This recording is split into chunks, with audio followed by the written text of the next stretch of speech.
শাহজাদপুরে কৃষকের দুটি গরু চুরি। সিরাজগঞ্জের শাহজাদপুরে মোহাম্মদ হোসেন মুক্তা নামের এক কৃষকের দুটি গাভী গরুর চুরির ঘটনা ঘটেছে, যার আনুমানিক বাজার মূল্য প্রায় 4 লক্ষ টাকা। গরু চুরি হয়ে যাওয়ায় দিশেহারা হয়ে পড়েছে ওই কৃষক।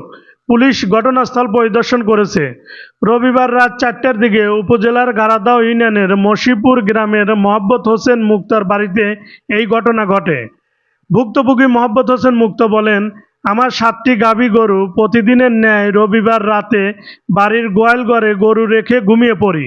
পরে হঠাৎ ভোর 4টার দিকে গরুর ডাক চিৎকার শুনে ঘুম থেকে উঠে দেখতে পাই বাড়ির গেট বাইরে থেকে আটকানো। গেট খুলতে না পেরে পাশের ওয়াল টপকে বের হয়ে দেখি 7টি গাভী গরু থেকে 2টি গাভী গরু নেই। পরবর্তীতে আশেপাশে খোঁজাখুঁজি করে না পেয়ে শাহজাদপুর থানায় একটি অভিযোগ দায়ের করি। এ ব্যাপারে শাহজাদপুর থানার ভারপ্রাপ্ত কর্মকর্তা ওসি আসলাম আলী জানান, অভিযোগ পাওয়ার পরপরই ঘটনাস্থলে পুলিশ পাঠানো হয়েছে। তদন্তপূর্বক প্রয়োজনীয় পদক্ষেপ গ্রহণ করা হবে।